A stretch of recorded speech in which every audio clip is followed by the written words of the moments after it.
Reconstruction of Ummah, dailymarkers.com. اس لیے میرے بزرگ دوستو عزیزوں، مسجد کے ماحول میں لا کر یہاں یہ بات سمجھاؤ کہ کرنے والی ذات صرف اللہ کی ہے.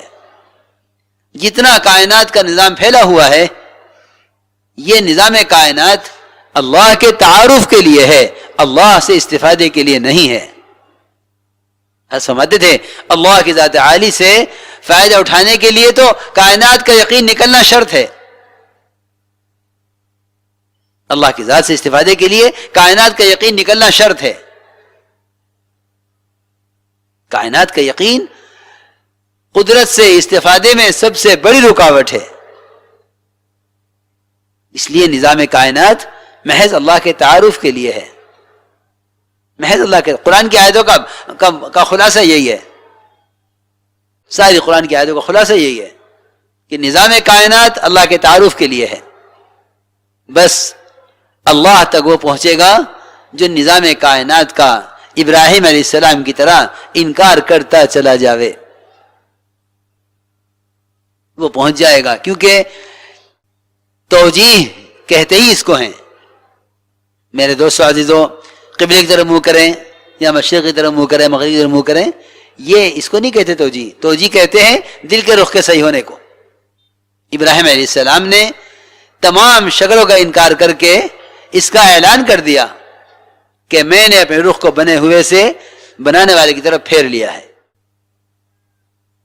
دیکھو، یہ کہنا بہت آسان ہے، لیکن اللہ تعالی کسی بھی ایمان والے کے ایمان پر آمنا کہنے پر اس کے ایمان کو قبول نہیں فرمائیں گے جب تک اس کو آزما کر نہ دیکھ لیں. یہ آزمائش تھی ابراہیم علیہ السلام کی کہ ہمیں دیکھنا ہے کہ رخ صحیح ہو گیا یا نہیں. ساری نمرودیت خلاف ہو گئی اور ابراہیم علیہ السلام کو آگ میں ڈالا جانا طے کیا گیا. یہ سارا امتحان ہے، کیونکہ میرے دوستو عزیزوں، سچ بولنا کمال نہیں ہے، سچ پر جمنا کمال ہے. سچ بولنا کمال نہیں ہے، سچ بولنے پر آنے والے حالات میں اپنی سچ پر جمنا یہ کمال ہے. اس لیے صدیق اکبر اس لیے صدیق ہیں کہ سب نے تو آپ کی بات پر غور کر کے اسلام قبول کیا، انہوں نے غور کرنے کو بھی ایمان کے خلاف سمجھا.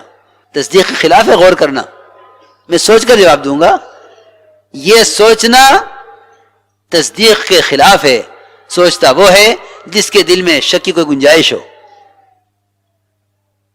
میں عرض کر رہا تھا کہ ایمان کا امتحان ہوگا. کوئی مومن ایمان کے امتحان کے بغیر چھوڑا نہیں جائے گا. الف لام میم احسب الناس ان یترکوا ان یقولوا آمنا وهم لا یفتنون. یہ تو ہو نہیں سکتا کہ آزمائش کے بغیر چھوڑ دیا جائے. آزمائش بڑی سخت تھی کہ آگ میں ڈالا جا رہا ہے ابراہیم علیہ السلام کو، اور سب سے بڑی مخلوق جبرائیل وہ اپنے ساتھ سمندر اور پہاڑوں کے فرشتوں کو لے کر کہ بتلائیے کیا چاہتے ہیں. اس پہاڑ کو یہاں سے لے جاؤں یا اس آگ کو پانی کے سیلاب سے ختم کر دوں؟ فرمائیے کیا چاہتے ہیں.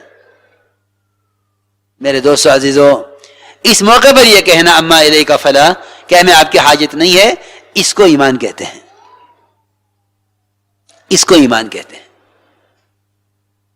اللہ تعالی نے آگ کو حکم براہ راست دیا ہے، کوئی سبب اختیار نہیں کیا آپ نے آگ کو بجھانے کے لیے، کیونکہ ابراہیم علیہ السلام نے اپنے اللہ کے درمیان کسی چیز کو ذریعہ نہیں بنایا کہ ابراہیم جب تم نے میرے اپنے درمیان کسی کو ذریعہ نہیں بنایا تو میں نے اپنے آگ کے درمیان کسی کو ذریعہ نہیں بنایا. Reconstruction of Ummah, تو جی اس کو کہتے ہیں dailymarkers.com. کہ دل کا رخ محض اللہ کی طرف پھر جائے. اس توجیہ کی یہ محنت ہے، اس توجیہ کی یہ محنت ہے.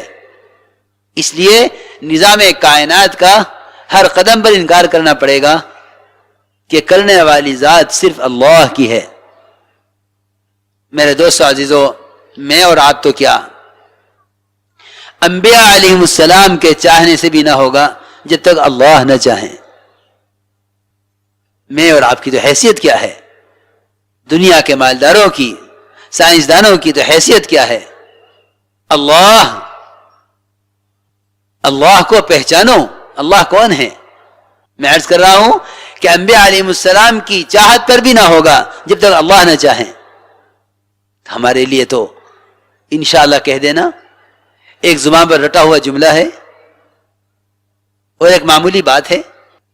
کہتے ہوئے نہیں سوچتے کیا کہہ رہے ہیں، بھول جاتے ہیں، کوئی یاد دلا دیتا ہے تو کہہ بھی دیتے ہیں انشاءاللہ. آپ سے پوچھا گیا اصحاب کہف کون تھے، بتلائیے. آپ کو معلوم نہیں تھا، آپ کو معلوم نہیں تھا. کیوں؟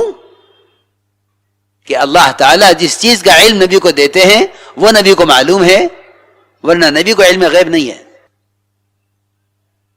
جب نبی کو علم غیب نہیں ہے تو دنیا میں کون دعویٰ کر سکتا ہے کہ مجھے معلوم ہے کل کیا ہوگا؟ حضور اکرم صلی اللہ علیہ وسلم ایک شادی میں تشریف لے گئے، بچیوں نے آپ کی شان میں یہ کہہ دیا وَفِينَا نَبِيٌّ يَعْلَمُ مَا فِي غَدٍ، کہ کل کیا ہونے والا ہے ہمارے نبی جانتے ہیں. فرمایا ہرگز مت کہو، ہرگز مت کہو، میں نہیں جانتا کل کیا ہوگا. آپ کو نہیں معلوم تھا اصحاب کہف کا قصہ کیا ہے. آپ نے فرمایا میں کل بتلاؤں گا. اور واقعی جس کو معلوم ہے کہ مجھے سکھلانے والا کون ہے، مجھے سکھلانے والا کون ہے، کہ مجھے سکھلانے والا وہ علام الغیوب ہے، میں اسے پوچھ کر بتلاؤں گا. آپ نے نہیں فرمایا میں خود بتلاؤں گا، نہیں، فرمایا اللہ سے پوچھ کر بتلاؤں گا. صرف آپ اس موقع پر انشاءاللہ کہنا بھول گئے. علماء نے لکھا ہے 15 دن تک وحی نہیں آئی کہ آپ نے کیوں کہا میں بتلاؤں گا، یوں کیوں نہیں کہا اگر اللہ چاہے گا تو بتلاؤں گا.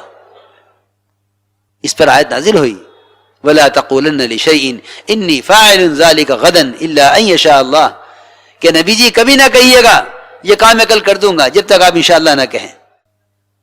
میرے بزرگ دوستو عزیزو، اپنے ہر ارادے کو اللہ کی مشیت پر موقوف کرنا یہ ایمان کا تقاضا ہے، یہ ایمان کا تقاضا ہے. اس لیے اپنے آپ کو ہم اس جہالت سے نکالیں کہ سائنسداں کہتے ہیں یہ ہوگا، سیاستداں کہتے ہیں یہ ہوگا، اور جو سنتے ہیں اس کے مطابق قدم اٹھاتے ہیں، جو سنتے ہیں اس کے مطابق قدم اٹھاتے ہیں. نہیں، غیب کا علم اللہ کے سوا کسی کو نہیں ہے. اور جو بھی غیب کا کہ علم کا دعویٰ کرے کہ اس کی بات کی تصدیق کرنا کفر ہے، اور ایسے شخص کا ٹھکانہ جہنم ہے.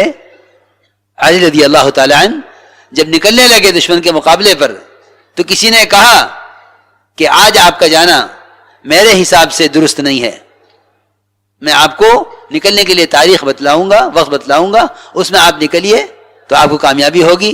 یہ وقت آپ کے نکلنے میں آپ کی ناکامی کا وقت ہے میرے حساب سے، اس لیے کہ اب تو نماز روزے کے پابند، حج و زکوٰۃ کے پابند، لیکن نجومیوں سے پوچھنا ایک ضرورت سمجھی جاتی ہے، حالانکہ نیرا شرک ہے، نیرا شرک ہے، نیرا شرک ہے. نجومی نے کہا حضرت علی رضی اللہ تعالیٰ عنہ سے کہ آپ کے نکلنے کا وقت یہ نہیں ہے، میں آپ کو وقت دوں گا، اس وقت نکلیے آپ کو کامیابی ہوگی.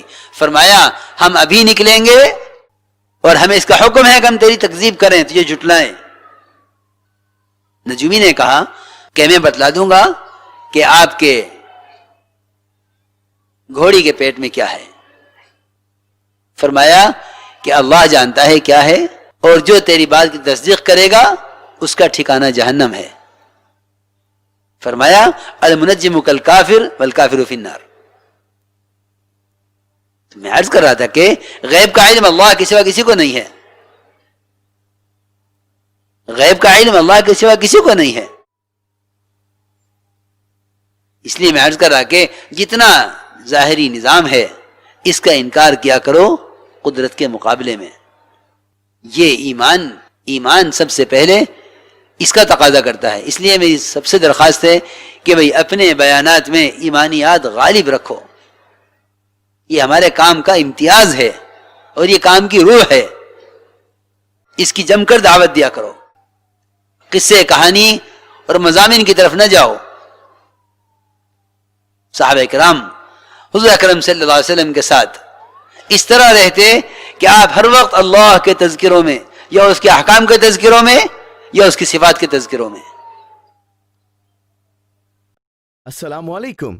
اگر اس ویڈیو سے آپ کے ایمان کو تازگی ملی ہو تو لائک اور شیئر ضرور کریں اپنے ساتھیوں اور دوستوں کے ساتھ. اور ہاں، ایسی ایموشنل شارٹ کلپس کی نوٹیفیکیشن پانے کے لیے دہلی مرکز یوٹیوب چینل کو سبسکرائب کریں اور بیل آئیکن کو دبانا نہ بھولیں. ہے ویڈیو کو کٹ مت کرنا. آگے پاپولر شارٹ کلپس کے لنک ہیں، انہیں دیکھے بنا کہیں مت جانا.